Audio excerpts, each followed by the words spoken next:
I would like to introduce my co-MC, Nina Chuang. She's past president of the Associated Students at San Jose State University.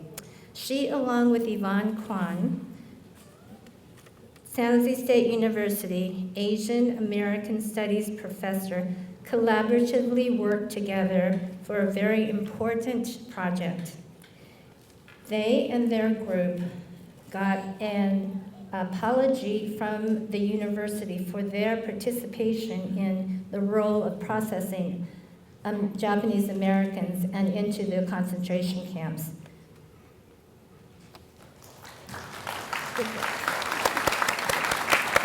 Thank you. I would like to introduce my co-MC, Judy Mine, a member of the Nihon Machi Outreach Committee, who started her interest in human rights as a union representative. Thank you.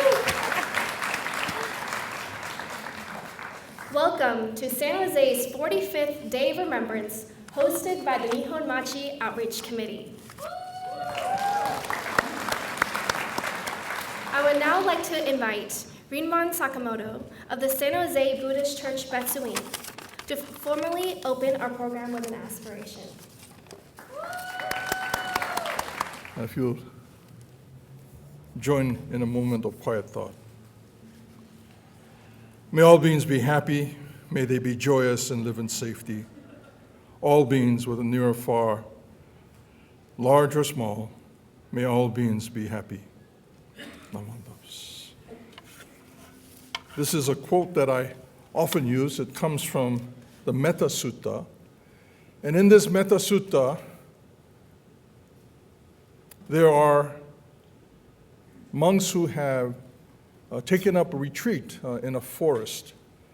And this forest is next to a small community. And so it's an ideal place to be.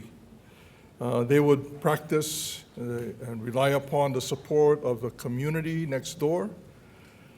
And in this forest, there were these forest spirits, and they were very happy when the monks arrived. But as the days went by, the forest spirits began to become annoyed with the monks chanting, getting up in the morning so early. It was very inconvenient for the forest spirits. So they started to make noises in the middle of the night, trying to scare these monks away. And they would do all kinds of weird things so that the monks would be unable to continue their practice.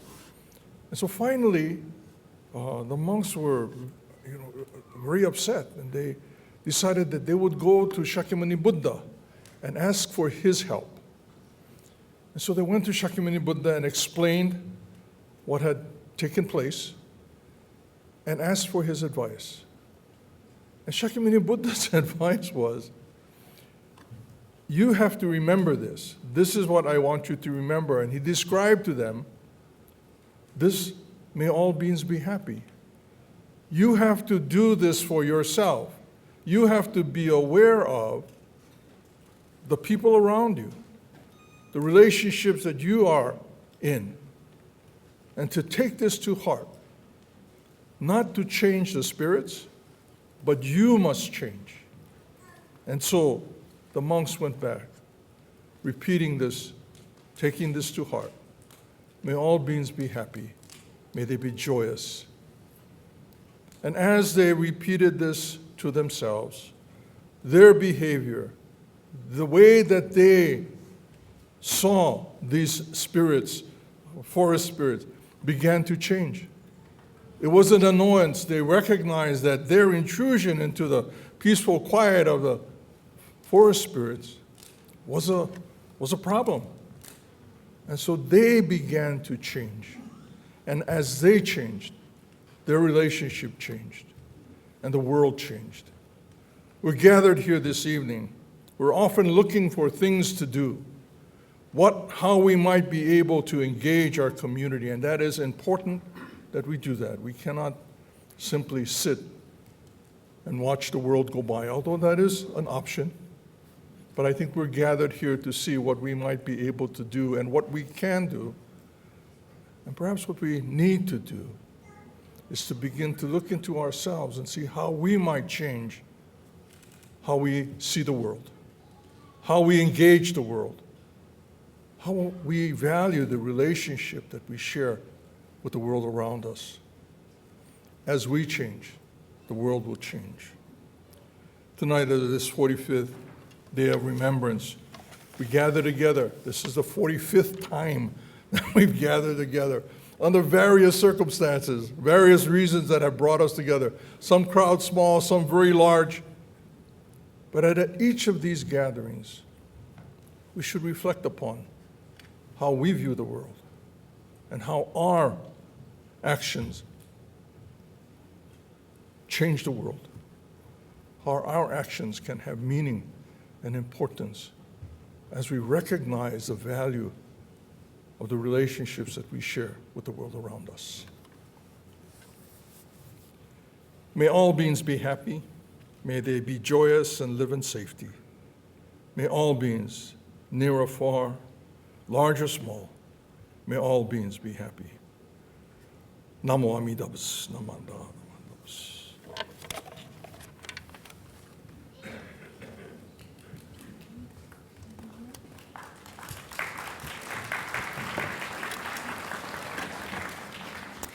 Thank you so much for your warm welcome. We wanted to acknowledge your support for Day of Remembrance all these years and hope you have a wonderful retirement. It's coming just around the corner. Only 10 more months. Thanks so much. Thank you.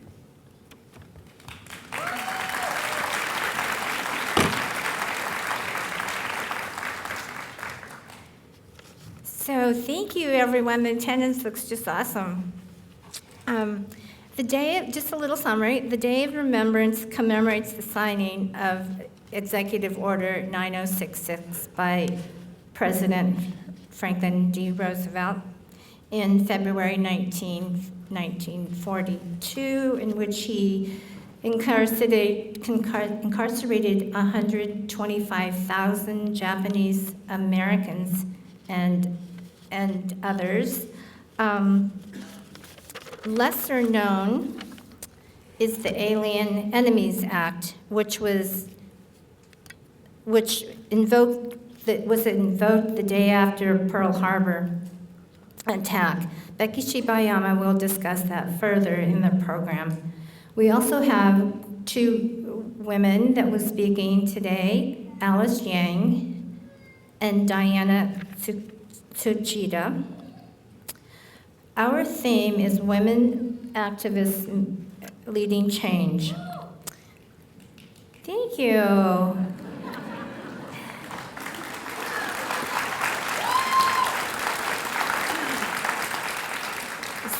So that applause is for all the women who in Japantown are serving as executive directors and leading their organizations, which is like incredible, which is why you voiced that acknowledgement.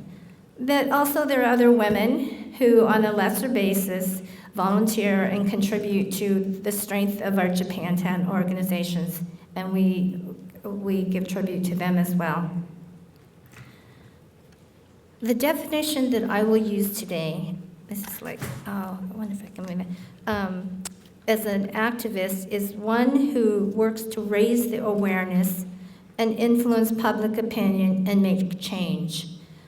One person that comes to mind and that inspires me is Dorothea Lange, a photojournalist who affected the lives of Japanese Americans. A little late, but she was quite an influence.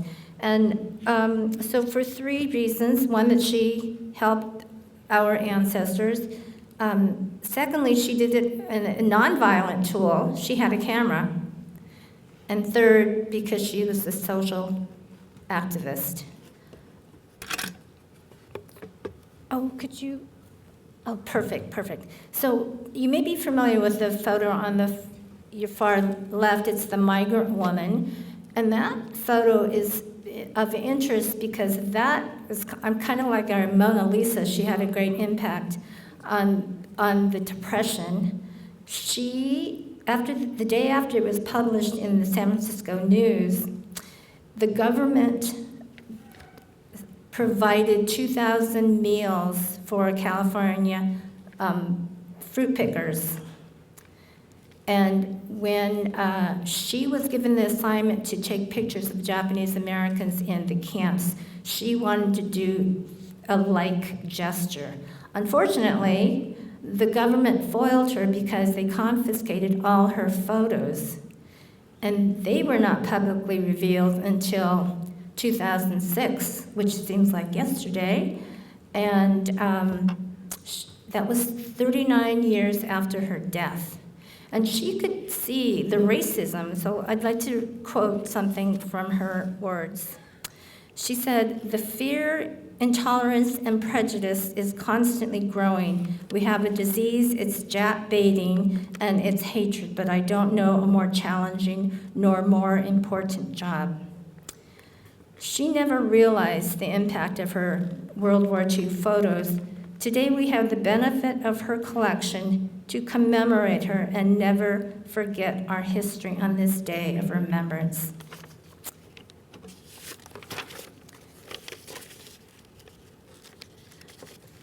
I would like to introduce our next speaker, Diana Tsuchida.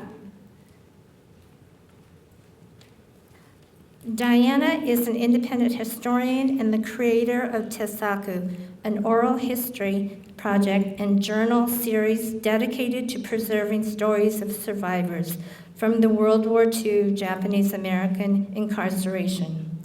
Tessaku has been featured on NPR's Code Switch podcast, NBC's Asian Pacific America, Smithsonian Magazine, and a TED Talk. Diane and her work were featured in the 2024 documentary, Snapshots of Confinement. Please welcome Diane Tsuchida.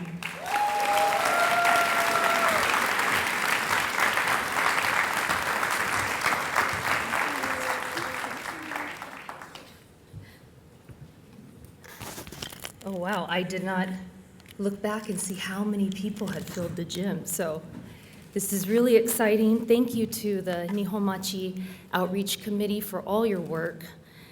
I'm so honored to have been asked to speak at San Jose this year because this is where I grew up, about 10 minutes away in the Berryessa neighborhood, right near King Egg Roll. I don't know if there's any Independence alums or students in the house, but hey, there you go.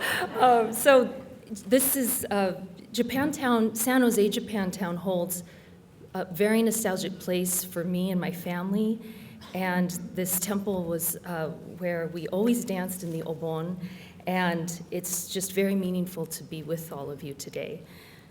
I have to be honest and share that it was difficult and daunting to figure out what to say today and what I wanted to share with all of you, because every day of remembrance is crucial and meaningful and powerful.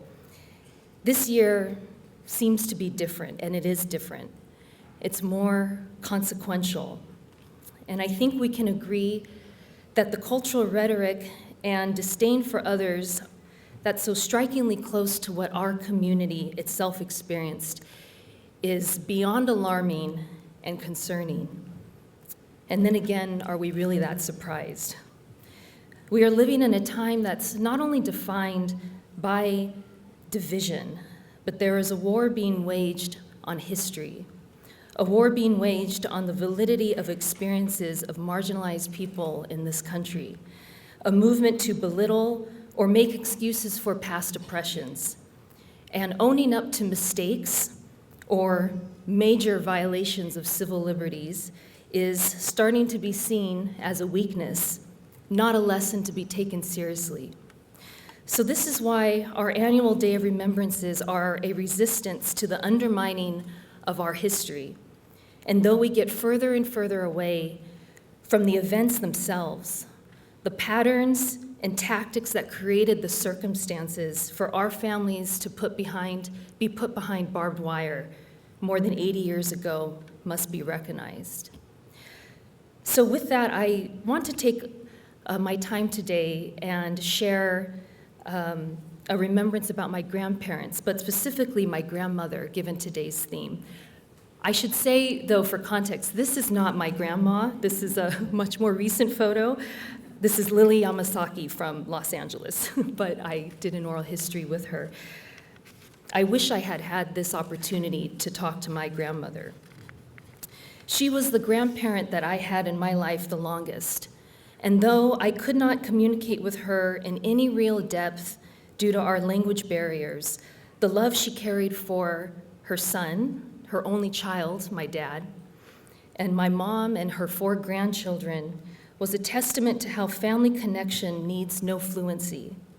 She was a Kibe, born in Los Gatos, but raised and educated in Fukuoka, and lived her pre-war life in San Francisco's Japantown. She was quick to laugh and found everything funny. Whenever she'd arrive at our house for holidays or just to visit, she'd get out of the car and I'd hug her on the driveway, and our running joke was that I would tease her about how she was shrinking in height. And she'd get out, I'd say, "Grandma, why are you getting shorter and shorter every time I see you?" And she'd hit me on the arm and say, "Diana," and have tears in her eyes from laughing. And cards would always show up for our birthdays and every holiday. She had a lightness that must have been present with her whole life, as there is only one photo that I've ever seen of her where she is not smiling. That photo was taken in Topaz before she and my dad, who was 7 at the time, were taken to Tule Lake alone after my grandfather was arrested for acting out in Topaz and protesting, causing trouble in the eyes of the government, which got him sent to a citizen isolation center in Loop, Arizona. My dad remembers seeing his mom crying as they handcuffed his father and drove him out of Topaz. Alone with her son, my grandma was moved from one camp to another, where tensions ran even higher. Tule Lake, of course, became the segregated camp where anyone that had answered anything except yes, yes on the so-called loyalty questionnaire was sent. After my grandfather was reunited with them in Tule Lake over 6 months later, he believed that Japan was winning the war, and rather than remain a prisoner in America, he thought it would just be better to leave for Japan. But my grandma was so strongly against this and didn't want to go, and she even told him that he could just go by himself. She'll stay and raise their son here.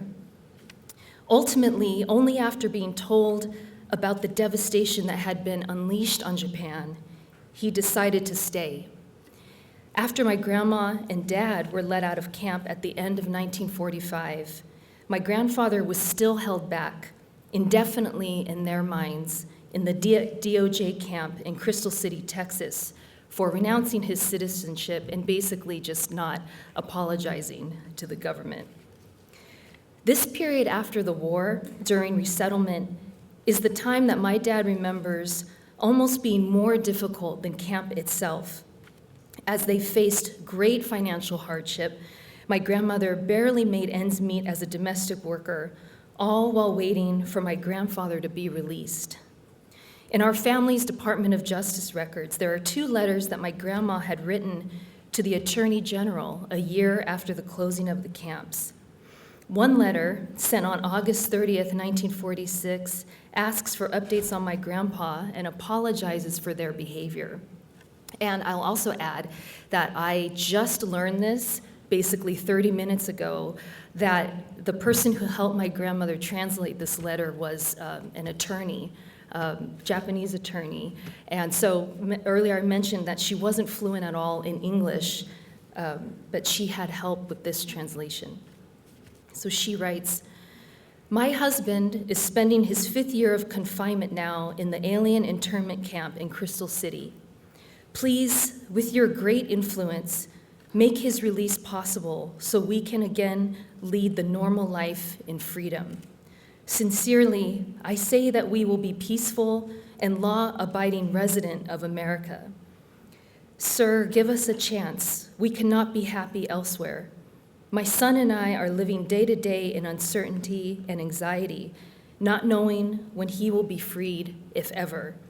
My boy is ever longing for his father, but I can only tell him that his father may return at any day now to console him and to encourage myself somehow. Deep within my heart, I feel that our past will be forgiven, and this is only possible because of the democracy.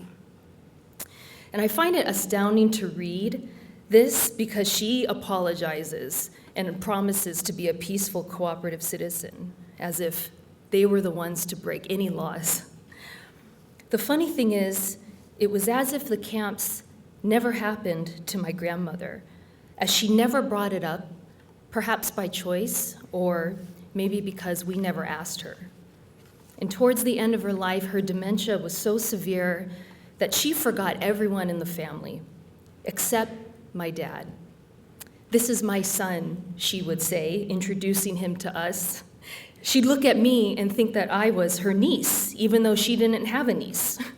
And we would tell her that I was her granddaughter, and she would, of course, just laugh. I was living in New York when I got the call from my mom that my grandma had passed. I instantly felt deep regret for the time I did not spend in her care home a little longer, the check-in calls I never made, and wondering how I found myself so far from home, working a job that really meant nothing to me. Her death prompted me to move back to California and take a deeper look at everything our family went through. It took her death to understand how profoundly their experience in camp had shaped me, and I needed to understand why, and it's something I'm still unpacking today. I started my oral history project, Tasaku, interviewing survivors of the camps a year after she passed, and now it's been 10 years. I always wondered if the grandma we knew and loved was the same woman during the war. My dad and I regret the questions we should have asked, where she could have filled in the gaps of family history and chronology where we find ourselves stumped. "I should have asked my mom more," he often says. I wish that I could tell her that she was the inspiration for a calling that I always knew was within me, how she went through all of the difficulties, navigating a hostile environment, and still made the choice to be happy. I think about the future Japanese American community in which my daughter, just a couple months away from being one, and my young nephews, who are here today, will grow up with and grow into. We have been so defined by the experience of the incarceration, working as fast as we can to preserve the stories of those who lived it, that it's been difficult to think ahead about what needs to come next. But what we do today as preservers of our history and being allies to others is a very real, very urgent form of resistance. Our days of remembrance that will go beyond just today is a resounding challenge to their attempts to chip away at our history. Thank you.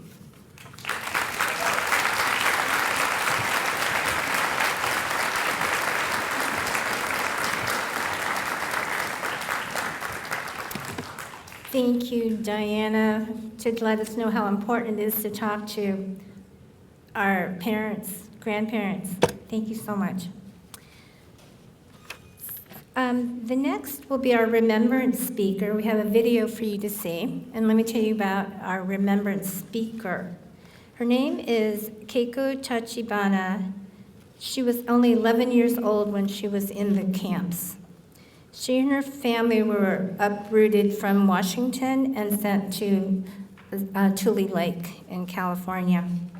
In the video, you will be introduced to her granddaughter, Jordan Tachibana, who unfortunately wasn't able to attend today, but in her eyes, her grandmother, Keiko, was an inspiration for her to follow her career. And today she is a congressional aide to Ro Khanna. So we'll play this video for you.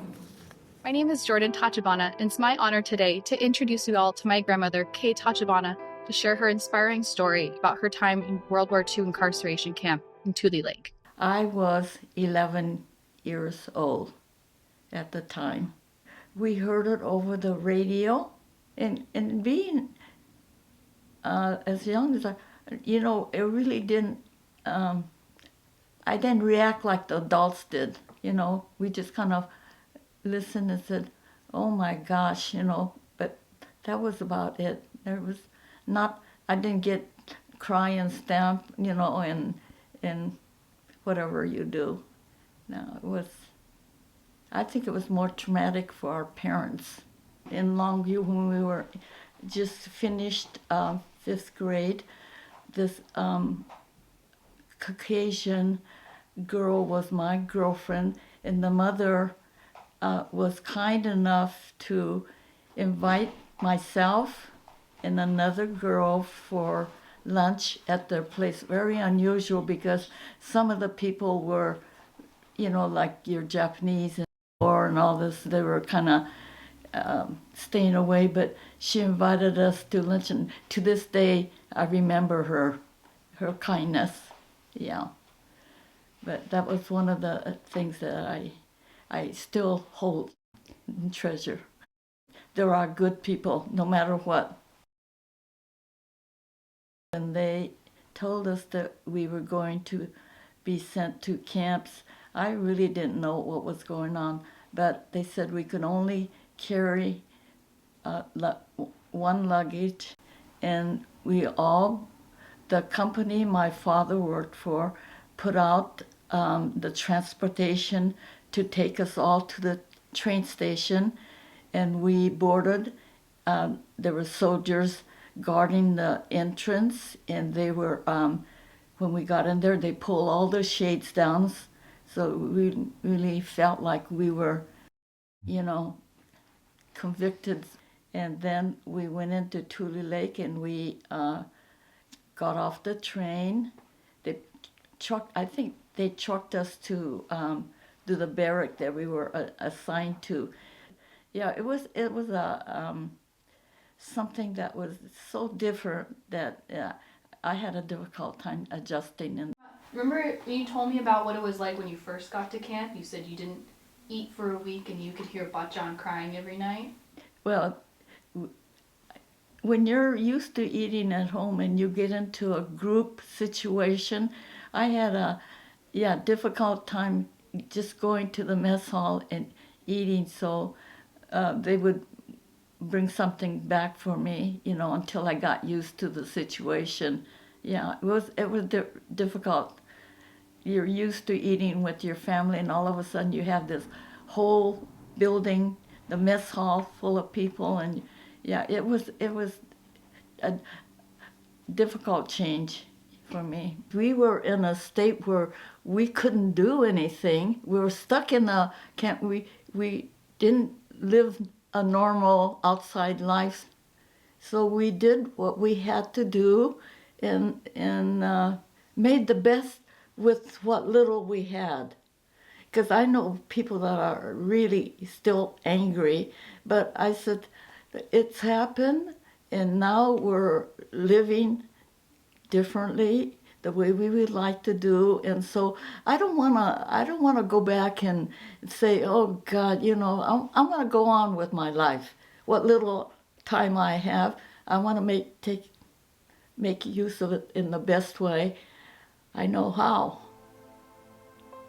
My grandmother will always be my biggest inspiration in life, and I'm so grateful for her to have the bravery to share her story with me from when I was very young. I remember thinking about how wrong it was for the government to put my grandma in an incarceration camp when she was only 11 years old. That inspired me to pursue political science as an undergraduate degree, so that way I could continue to tell her story and the stories of 120,000 other Japanese Americans in my work, in my studies, and in all of my community service. After graduation, I joined the office of Congressman Rokana, where I continue to honor the Japanese American community in my work. I'm also involved in the local Japantown community. I recently joined the board at JAMS here, and I'm also an active member of the San Jose JCL.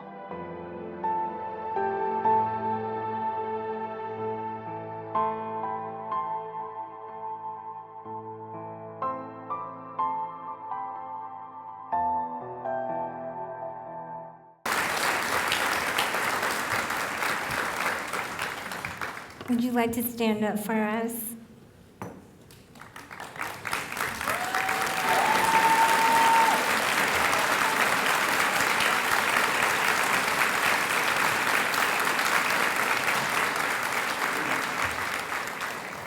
Thank you for your great attitude and optimism through the difficult time.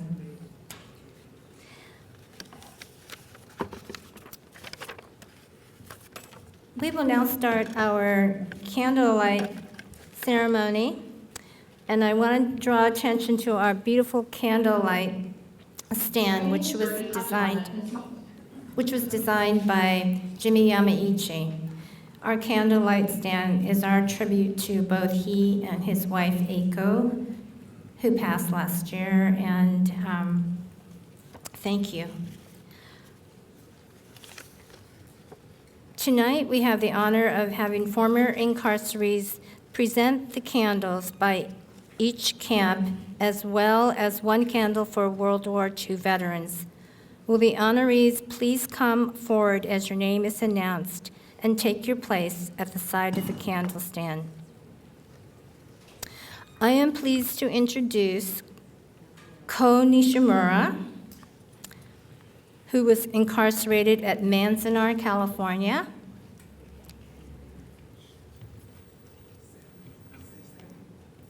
Mas Koketsu, incarcerated at Crystal City, Texas, Poston 1 and Poston 2, Arizona.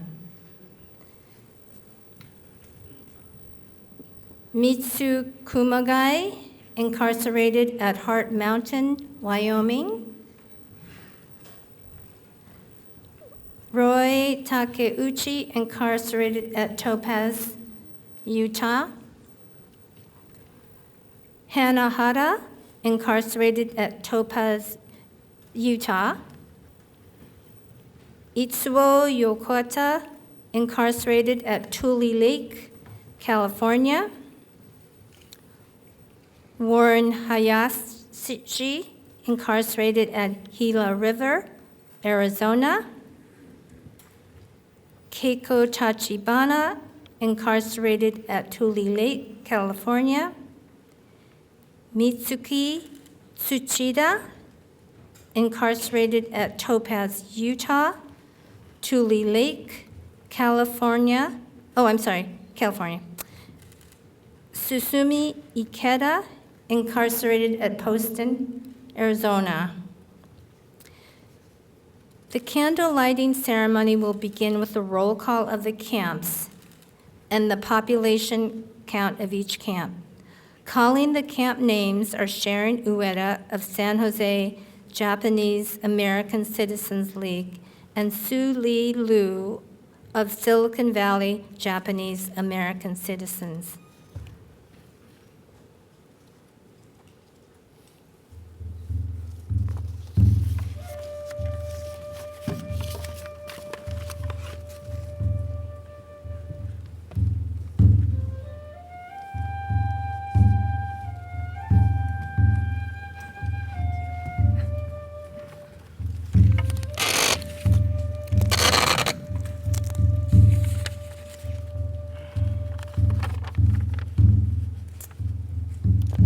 Manzanar, California, 10,046.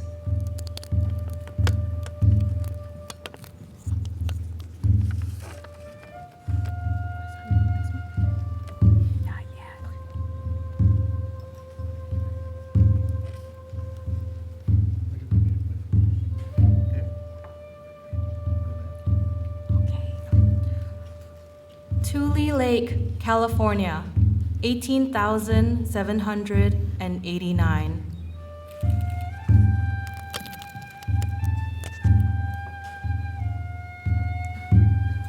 Poston, Arizona, 17,814.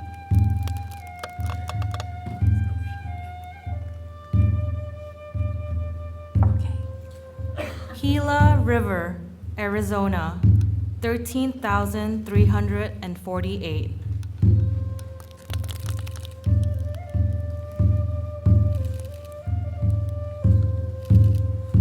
Hara Heart Mountain, Wyoming, 10,767.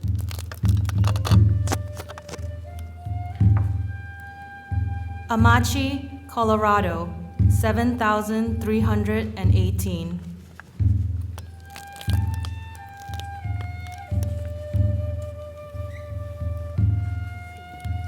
Jerome, Arkansas, 8,497.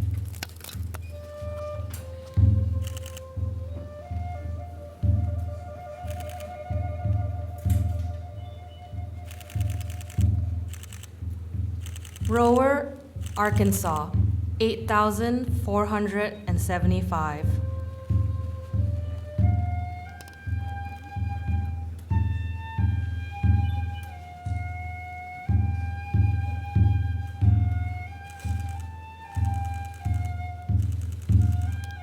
Topaz, Utah, 8,130.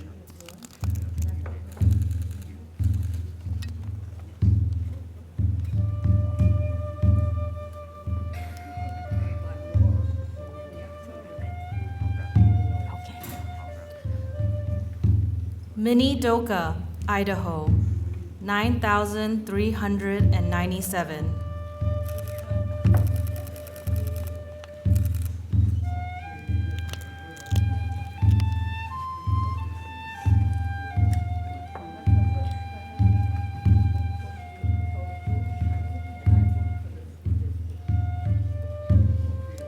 Department of Justice camps. Population unknown.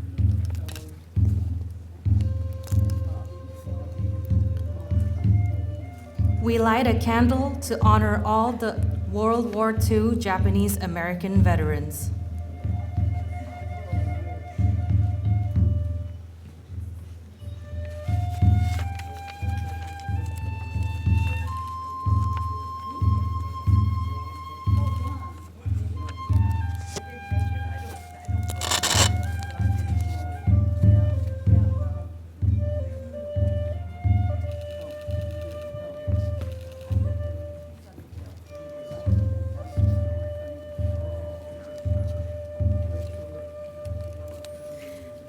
Thank you, honored guests. We are here for you. Next, we have our candlelight procession through Nihon Machi. This candlelight procession symbolizes the unity of the Japanese American community and other communities in their support for redress and reparations. The banners being carried at the front of the two procession lines are the original banners from the first day of Remembrance in 1981.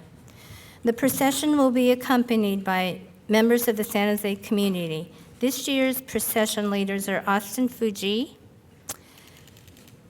of the San Jose Japanese American Citizens League. Kenneth Fujimoto of Silicon Valley, Japan, Japanese American Citizens League, Jake Shimada of San Jose State, and Tim Wynn of San Jose Japantown Lions Club. The procession leaders will guide you to two lines which will loop around Nihon Machi on Jackson Street.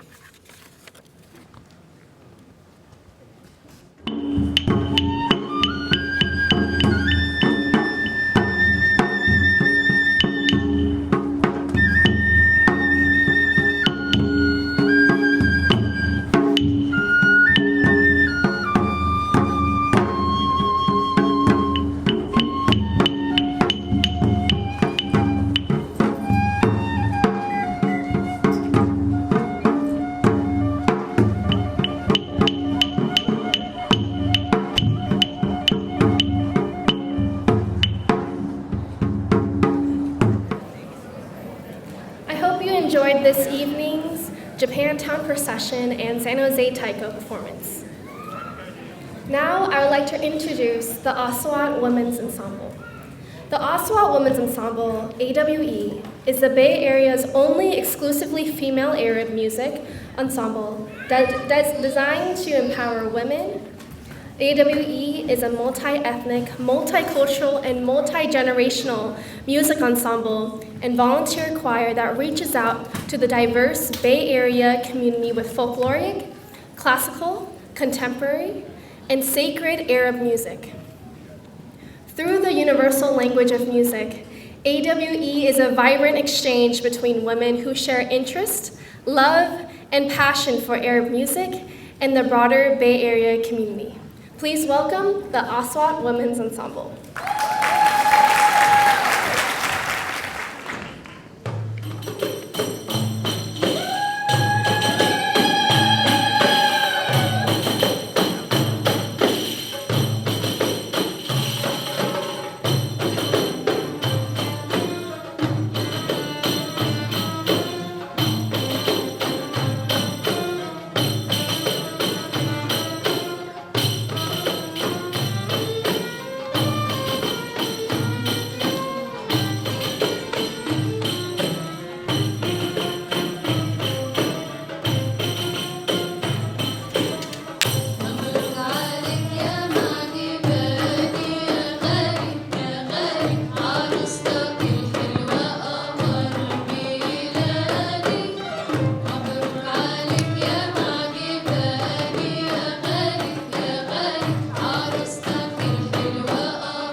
wonderful event. We have one more song, and this is a very upbeat song, so anybody that feels like dancing, you're absolutely welcome to.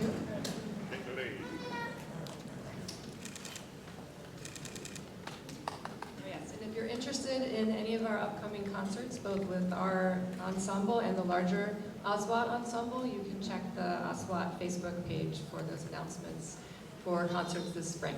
Thank you so much again.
Aswat Women's Ensemble, let's give them one more time.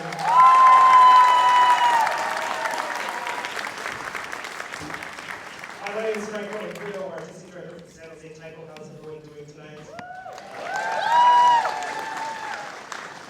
I've been asked to speak very briefly to introduce the connection between San Jose Taiko and Aswat Ensemble. Many of you might be familiar with our journey with this amazing performing arts company. It traces actually back to DOR in 2004 when Maha El-Junaidi from the Islamic Networks Group spoke here and shared that in the events post 9/11, it was the Japanese American community that was the first to come to stand with the Muslim American community. And that hit me really hard in a very deep way, and it led us on this journey to connect with the Council for American Islamic Relations, and through doing that, we were introduced to Nabila Mango and Aswat Ensemble. So if some of you might remember in 2015, we started collaborating both this Muslim American amazing arts company as well as Japanese American San Jose Taiko, really understanding each other's communities and standing with each other through the power of music. So it's so wonderful to be able to reconnect with Aswat Ensemble, and specifically Aswat Women's Ensemble today. That is my cue. Thank you so much again. Please enjoy the rest of the program.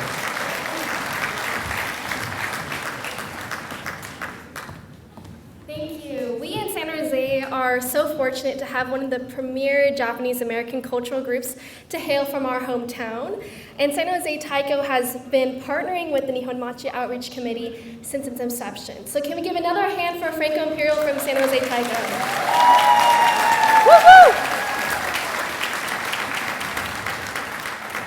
Next, I would like to recognize some of our esteemed guests who are here with us today.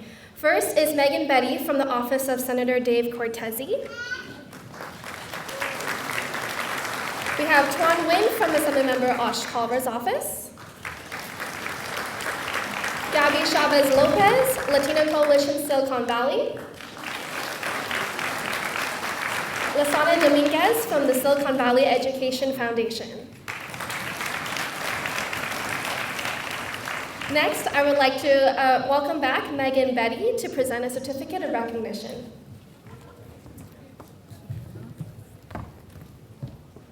Hello, and thank you for having us. My name is Megan. I'm here on behalf of Senator Dave Cortese, representing the 15th Senate District of the California State Legislature. The senator is so sorry he couldn't be here today, but extends his deepest gratitude to the Nihon Machi Outreach Committee for this 45th annual San Jose Day of Remembrance, commemorating women activists leading change. Today's remembrance serves as a crucial moment for our community to reflect on the injustices that Japanese Americans and marginalized individuals have suffered as we honor history, promote awareness, and strive for a more just future. For your tireless advocacy and for your unwavering dedication to social justice, we are profoundly grateful. Thank you.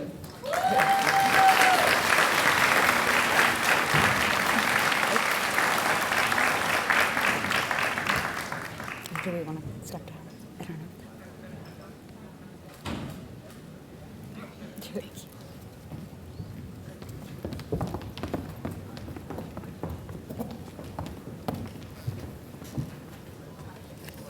Thank you. In presenting the Day of Remembrance, Nihon Machi Outreach Committee appreciates all the support from community groups. I would like to introduce Steve Bowman, Vice President of the South Bay Islamic Association, to say a few words.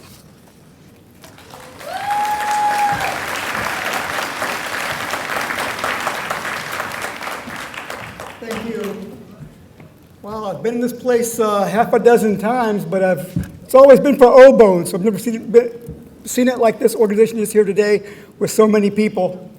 Franco already mentioned why you're having a Muslim organization come and speak, because after the horrific events of 9/11, there was a lot of prejudice, discrimination, a lot of attacks on the Muslim community. And the very first organization that came and reached out to the Muslim community was the NOC. That's been over 20 years ago, and we still feel the impact today, the connection that we have to the Japanese community. And we want to ensure that the stuff that we have felt back then is carried on today. That's why we are here today, to support all the stuff they do, all the outreach, and we want to make sure this continues. Because we're seeing today, under this current administration in the last few weeks, they're finding other groups to single out and pick on, right? It was the Japanese Americans before, it was the Muslims 20 years ago. Today, it's the Mexicans, the South Americans, the Canadians. I mean, even the Canadians. I mean, come on.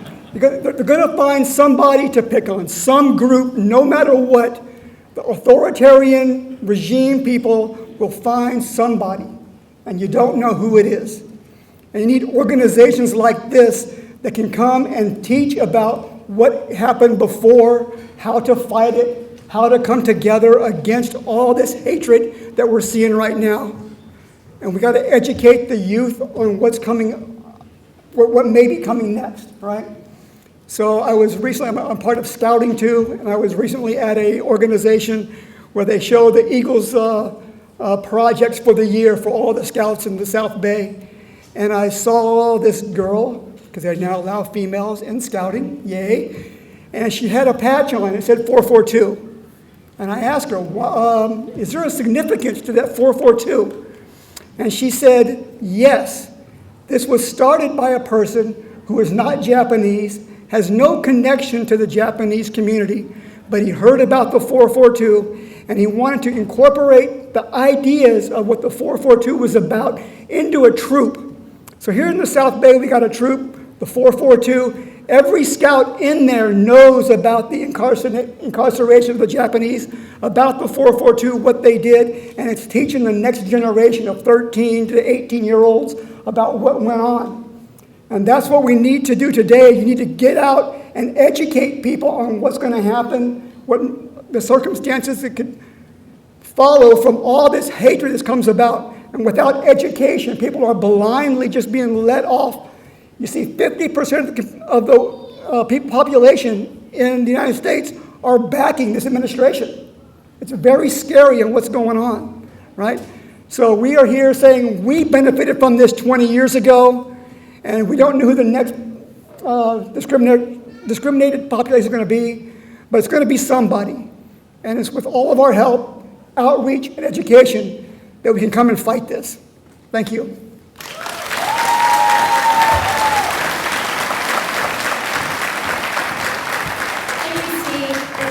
Reminding us the importance of allyship as we continue to fight for social justice.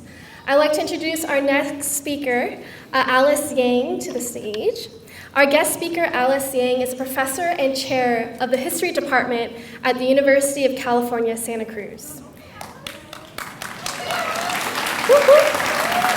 She curated the Never Again Is Now Japanese American Women Activists and the Legacy of Mass Incarceration exhibit that traveled to the Japanese American Museum of San Jose. She's a founding faculty member of the UCSC Critical Race and Ethnic Studies Department, and her research and teaching focuses on the memories of mass incarceration, the struggle for redress, Asian American history, oral history, and women's history. She currently is completing a book on women's memories of World War II injustice and contemporary multiracial activism. Please welcome Alice Yang.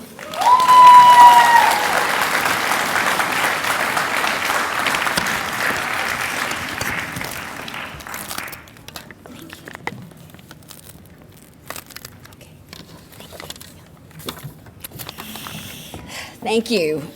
I want to thank the Nihon Machi Outreach Committee and especially Bekki Shibayama for inviting me here to be with you today. This photo of me was taken a little less than a month ago at the MLK March for the Dream in Santa Cruz by Lucien Kubo. Where are you, Lucien? Stand up.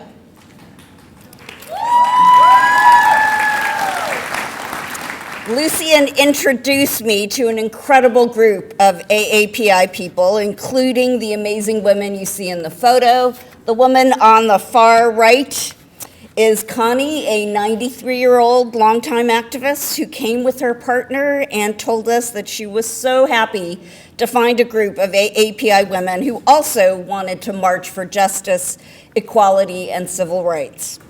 This march took place on the same day that Donald Trump was inaugurated as president, and I know many people who were upset, anxious, and depressed. But as a historian, I take solace and inspiration from the long history of activism within the AAPI community, basically from the moment we arrived on America's shores, especially, and I'll just give you a few examples, Hawaiian laborers who went on strike on the Kaloa plantation in 1841, people like Wang Chin-fu, who founded the first Association of Chinese American Voters in 1884, to the anti-colonial struggle of people of Hawaiian, Chinese, Korean, and Filipino ancestry, to people now defending birthright citizenship in the courts and mobilizing against mass deportations.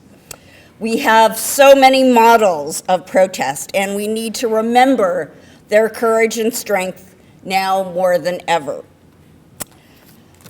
My exhibit, which will become a virtual exhibit, highlights Japanese American women who weren't afraid to stand up against racist and oppressive policies during the World War II mass incarceration, to push for redress when people thought the chance for success was slim, and to fight now for the rights of all people, regardless of race, ethnicity, gender, or class.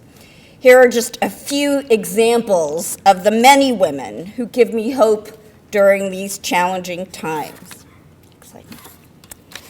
Last month, President Biden awarded Mitsu Endo Tsutsumi a posthumous President's Citizens Medal because her Supreme Court case helped end the mass incarceration and allowed Japanese Americans to return to the West Coast.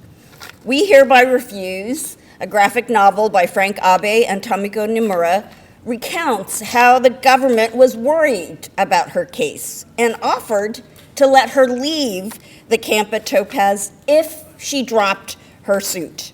But she refused because she knew the case had a bearing on the freedom of Japanese Americans who wanted to return to their homes on the West Coast. Other women behind barbed wire also made choices based on the needs of others, becoming no-nos or renunciants in support of their family members, staying longer in camp after they had the opportunity to leave in order to help young children, elderly parents, or people who were sick in the camps. They too were wartime activists because they helped others suffering from the wartime injustice. Next slide.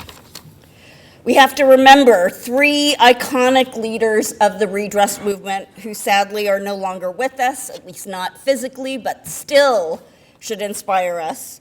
Yuri Kochiyama, who was friends with Malcolm X and who spent 6 decades fighting for the rights of Black, Latinx, Native peoples, and Asian American communities.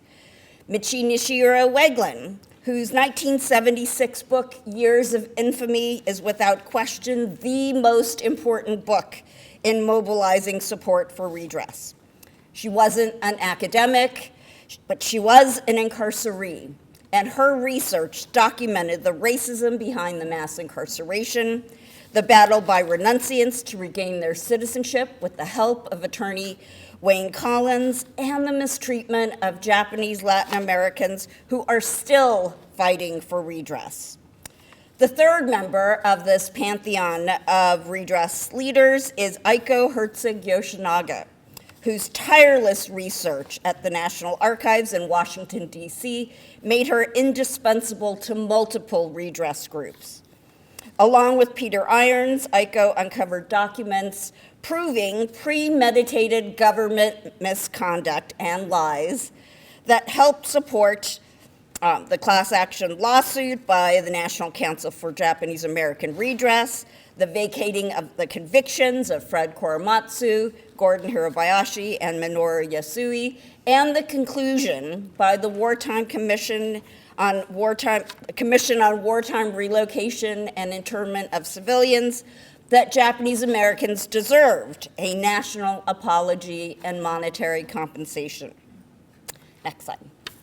Fortunately, some longtime activists are still with us physically as well as spiritually and inspire us with their commitment. I'm honored to know Chizu Amori, who was 12 when she was forced behind barbed wire at Poston. Active in the social movements of the 1960s, Chizu was a plaintiff in the National Council for Japanese American Redress lawsuit and went to DC for the Supreme Court hearing. Shown in the top right corner, standing on the steps of the Supreme Court next to Catherine and Fred Korematsu. Even after reaching her 90s, she showed no signs of slowing down and joined Suru for Solidarity to protest family separation plans at Fort Sill in 2019 and Black Lives Matter demonstrations in 2021. She's 94 now, and she's still going strong, organizing a conference on changing perspectives on Japanese American incarceration that will highlight protest at Tule Lake. And this will be held on June 21st and 22nd at the Oakland Asian Cultural Center. And I think Shoshana Arai has postcards about that event if you're interested. Shoshana, do you want to stand up so people can find you? Thank you. And I'm honored that I will get a chance to participate in that conference. Next slide. I know many of you are familiar with the incomparable Susan Hayase and her leadership in the San Jose Nikkei resistors. I conducted an oral history of Susan that should be posted on the Densho website soon and includes a discussion of her involvement with San Jose Taiko, her work with Hidden Histories, a 2021 augmented reality tour of San Jose's Japantown, and other historic Chinese American and Filipino American community sites that exemplifies the best collaboration between artists, activists, and scholars. And the creation of the Tower of Unity by Susan, her husband Tom Izu, and Carolyn Kamea, who is here today as well, I believe. Yes. The Tower of Unity was created, and I should mention, the Tower of Unity included tags that were designed by Susan and Tom's son, Tomio Hayase Izu. Americans were forced to wear in 1942. Each tag pledged to, and I quote, stand up against actions of the Trump administration or others that scapegoat Americans based on race, religion, or immigrant status. The tower was included at rallies and the Day of Remembrance programs, and I was honored to be able to include it in the exhibit that I had at the Japanese American Museum of San Jose. Next slide. I was also honored to include in my exhibit some of the incredible art of women activists like Lucien Kubo, who is a longtime activist, and as I mentioned earlier, the friend who keeps organizing AAPI activists in the Santa Cruz area. Here you can see that she's standing between just two of her many art pieces. These are pieces created in 2009. On the left, Topaz Family Tree uses gauze from her mother, buttons from her grandmother, and tags with the names of family members incarcerated at Topaz. On the right, Far From Home includes a photograph of her grandmother and a friend at Topaz and evokes the sense of displacement and longing while also demonstrating pride in her Japanese heritage. Next slide. Lucien also contributed art to Hidden Histories and designed a quilt piece for the 2020 Unity Quilt organized by San Jose Nikkei Resistors. This was a multiracial and multi-generational effort that emphasized three themes: never again is now, families belong together, and no ban, no wall. And you may remember was displayed at the 2020 San Jose Day of Remembrance.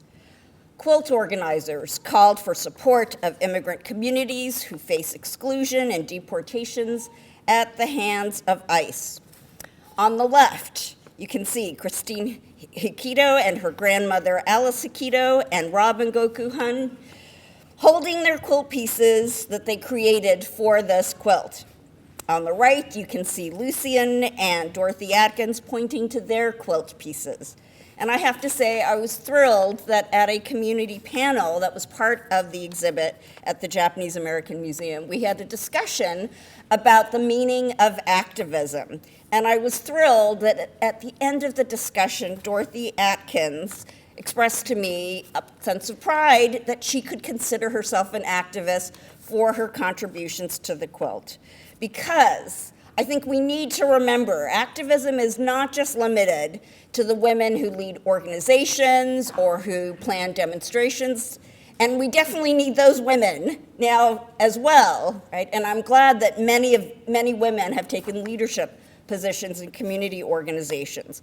But I think we also need to remember all the women who work behind the scenes, who maybe don't have a fancy title, who often don't want to be acknowledged, who frequently refuse to take credit for the vital importance of their work. Next slide. These are women who supported their families within the camps, who wrote letters, made calls to support redress, organized the buses that transported people to events like the commission hearings, who contributed to the Unity Quilt and the Unity Tower, and created protest art, protest poetry, and protest literature. They are activists because they tried to help others, and they encouraged others to continue helping people who are facing discrimination and injustice.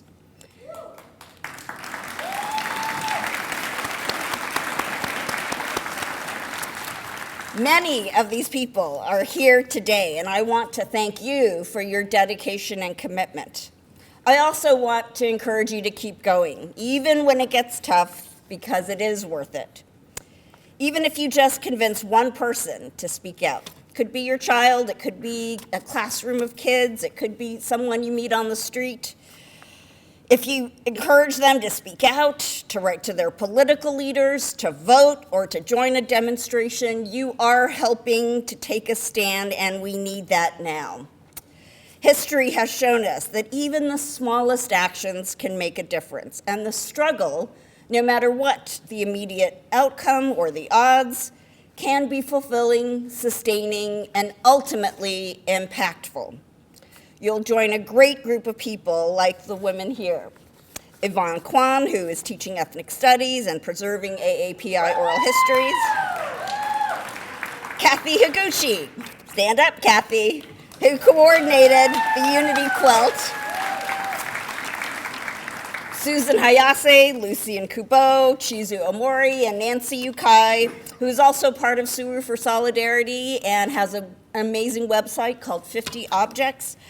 I'm so grateful to have met and to work side by side with some of these women. And I encourage all of you to join us in trying to make a difference, trying to fight injustice, working to keep our communities supported. Thank you.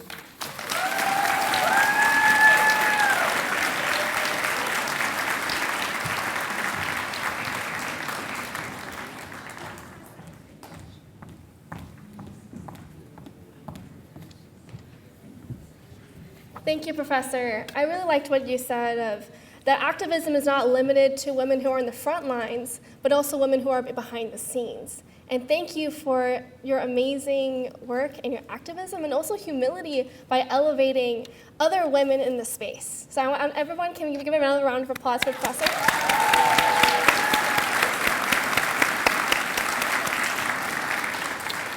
Next, I would like to introduce Bekki Shibayama. Bekki Shibayama serves on the Nihonmachi Outreach Committee, the Campaign for Justice, Redress Now for Japanese Latin Americans, the Japanese Peruvian Oral History Project, the Crystal City Pilgrimage Board, and the Alien Enemies Act Repeal Coalition.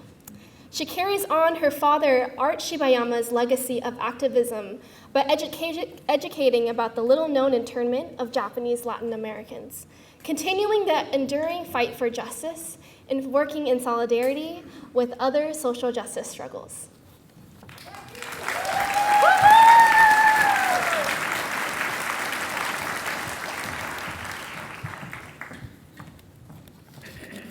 Good evening.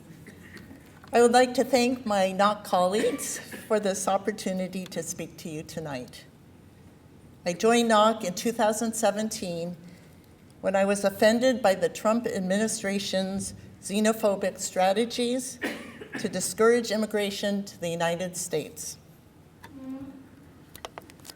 The Muslim travel ban, the extension of the Mexican-US border wall, and the separation of infants and children from their parents were deeply disturbing. Today, during Trump's second term, we are facing new threats to our democracies, civil liberties, and human rights. Trump's racist rhetoric is vilifying immigrants as the enemy, while his discriminatory policies are inflicting tremendous fear in our marginalized communities. His threats to invoke the Alien Enemies Act of 1798 for the mass deportation of immigrants called to mind the last time this wartime authority was implemented.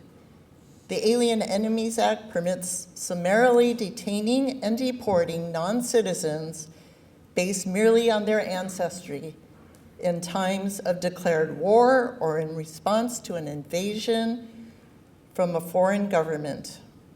Within a day of the attack on Pearl Harbor, President Roosevelt invoked the Alien Enemies Act, which led to the roundup and imprisonment of over 31,000 innocent Japanese, German, and Italian immigrants living in the United States and seized from Latin America. Many, including my great-grandparents, were deported to Far East or European war zones when the US government used them in civilian prisoner exchanges. I have a profound objection to the Alien Enemies Act due to its devastating impact on my family during World War II. My father, Carlos Arturo Isamu Shibayama, was 13 years old when he and his family were apprehended in Lima, Peru, and forcibly transported to the US for internment under the guise of hemispheric security. My father, aunts and uncles, grandparents, and great-grandparents had done nothing wrong, yet they lost their homes and businesses, their community and chosen country, their freedom and dignity. Although the US government abducted them and destroyed their identification papers, they were scapegoated as illegal aliens and forced to fight deportation for decades. To this day, the US government refuses to publicly apologize and grant reparations for these war crimes and crimes against humanity. Scapegoating, mass roundups, indefinite detention, mass deportation, and family separation are alarming reminders of the civil and human rights violations perpetrated against our families during World War II. At this time, we would like to share a Day of Remembrance message from Senator Mazie Hirono. Aloha, I'm Senator Mazie Hirono, and I'm glad to join you for the Bay Area Day of Remembrance and reaffirm our commitment to fighting against hatred and xenophobia. Executive Order 9066 is a stain on our nation's history. As we reflect on that dark period in U.S. history, when more than 120,000 Japanese Americans were unjustly incarcerated, we must remain mindful of the fact that it occurred less than 85 years ago. And despite the time that has passed, our fight still continues. It is important to remember that even before Executive Order 9066, we were detaining non-citizen Japanese people living in the U.S. with the invocation of the hateful, outdated Alien Enemies Act of 1798.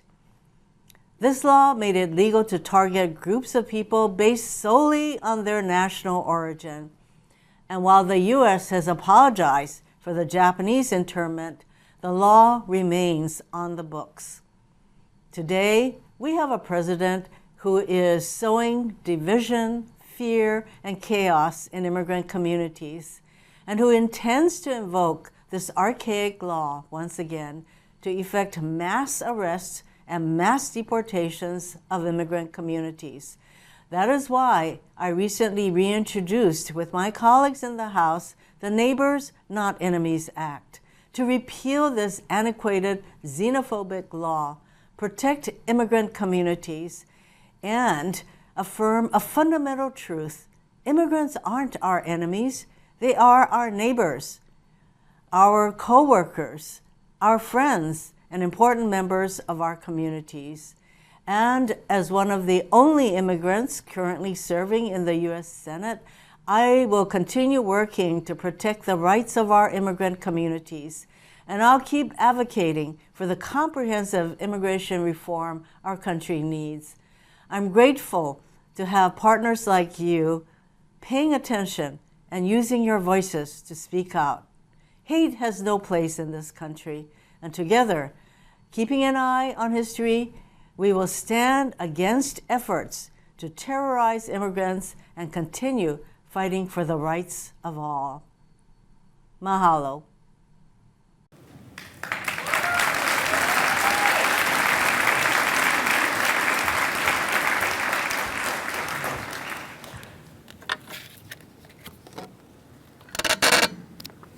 Many thanks to Senator Hirono for her efforts to reintroduce the Neighbors Not Enemies Act.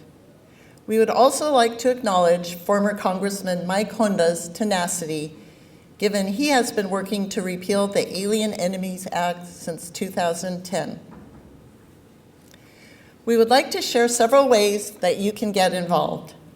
First, build or endorse coalitions for the safety and defense of community members.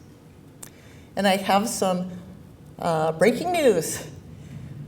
San Jose Nikkei Resistors, a multi-generational grassroots community group based in San Jose, Japantown, recently initiated the Neighbors Not Enemies Coalition. And the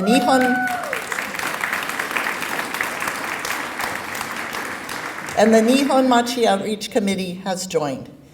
This local coalition's mission is to oppose the use of the Alien Enemies Act of 1798, to support its repeal, to sponsor public education about it, and to work collaboratively to protect our community. The Neighbors Not Enemies Coalition is accepting organizational members and endorsers, as well as individual endorsers. Please visit longtime activist Susan Hayashi at San Jose Nikkei's resistor table for more information and to sign up. And you see Susan back there waving at the back table.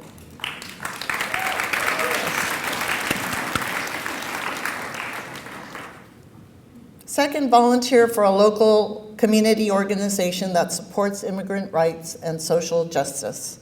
The Rapid Response Network is a community defense project that protects immigrant families from deportation threats and provides support during and after a community member's arrest or detention.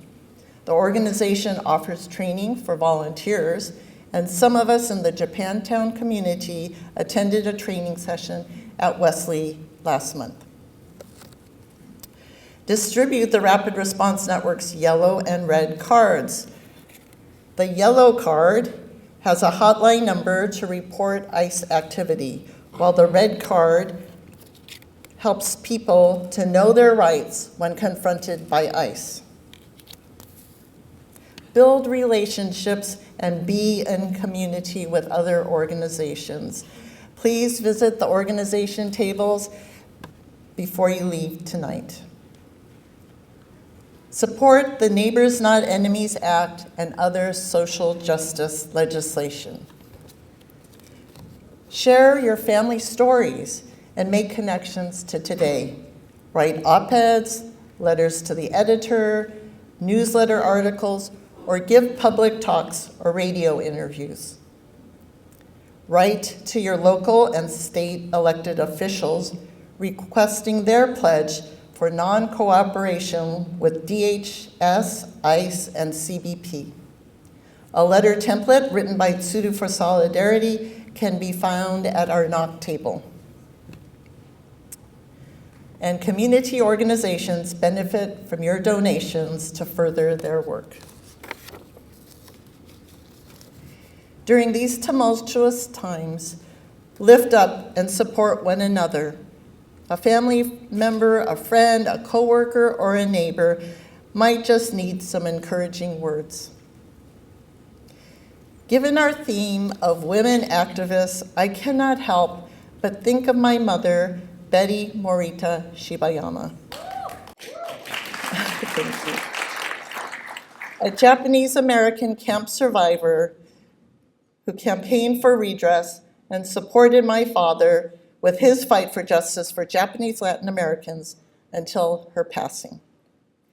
When describing her experiences as an 8-year-old before her family's incarceration, she once wrote, "December 7th, 1941 is the day that separated my happy memories from my sad memories of Hood River. Curfew, FBI searches, whispers in the night, and unfriendly stares brought fear and doubt into my once young, carefree life. Those whispers in the night were her Issei parents, making plans with her older siblings should the family get separated. My mother would be heartbroken to see her fear reflected in children's eyes today. Let us follow the example of our ancestors and elders who fought courageously for redress and for justice in hopes of a brighter future for all. Let us resist xenophobia, discrimination, and hate. Let us organize for justice, equality, and peace. Thank you.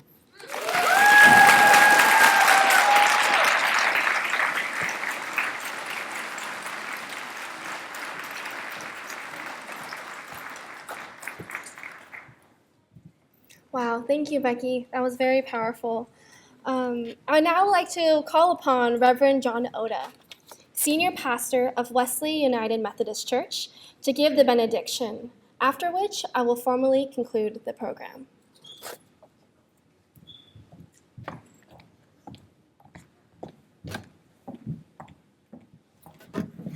Evening, everyone. I am wearing my rainbow stole in solidarity and support of the LGBTQI community.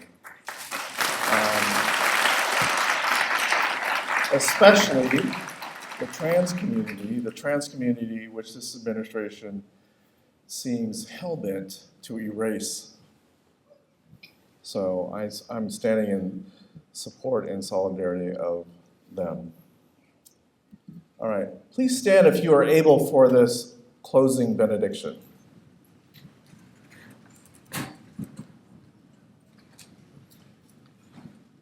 As we conclude this day of remembrance, may we carry forward the stories of resilience, the voices of those who endured, and the lessons that history has taught us. May the courage of the women activists who led change, who stood in the face of justice, who fought for dignity, who shaped a better future, inspire us to do the same in our time. May their strength remind us that every voice matters, every action counts, and that justice is a responsibility we all share. May we leave this space with hearts open to truth, hands ready to serve, and a spirit committed to building a world where no community suffers the pain of exclusion and injustice again. Go forth in remembrance, in resolve, and in hope. May peace be upon us all. Please be seated.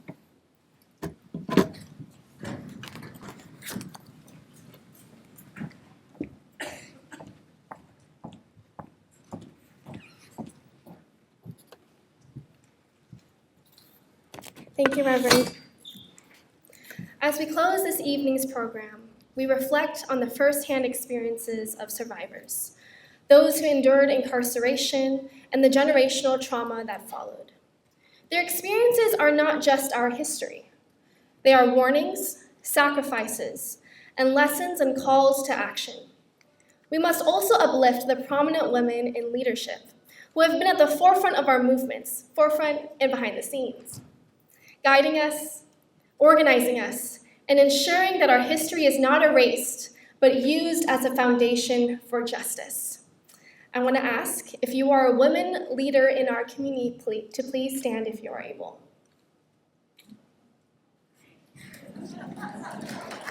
For a women leader in your community, stand if you are able.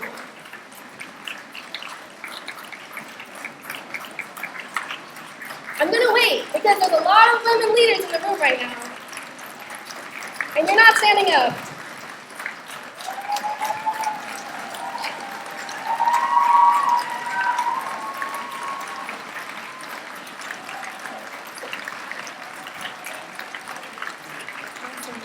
Thank you.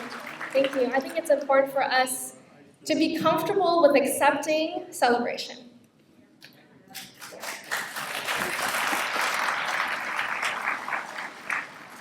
The true impact of this Day of Remembrance lies in its ability to bring communities together, to recognize shared struggles, build cross-cultural solidarity, and confront systems that continue to harm our people. Tonight, we reignite a fire of resistance to reaffirm that true systemic change is only possible when we stand together, when we fight for one another, and when we refuse to be silent. Today's inspiring wisdom, shared by a host of women speakers forged through the eras of activism, speak truth to our current challenging political climate. While we celebrate the resilience of those who came before us, we must also confront the reality of today, in those which people in power continue to divide, incarcerate, and deport our beloved community. We cannot allow history to repeat itself. The reintroduced H.R. 630 and S-193, the Neighbors Not Enemies Act, seeks to repeal over 227 years of injustice. But legislation alone is not enough. Ultimately, it is on us, our voices, our communities, and our collective action to dismantle systems of exclusion and violence. Tonight, we have heard from those who also challenge us to lead with courage. As Grace Lee Boggs reminds us, we are the leaders we've been waiting for. That's right. The fight for justice is in our hands. It is up to us to continue to gather in intergenerational resistance, to lead, to organize, and to fight together, shoulder to shoulder. On behalf of the Nihon Machi Outreach Committee, thank you for attending the 45th Annual Day of Remembrance. Woo-hoo! To our speakers, performers, and volunteers, thank you for making this program possible by continuing to guide us in this fight. Can I ask the Nihon Machi Outreach Committee to please stand and to be celebrated? Woo!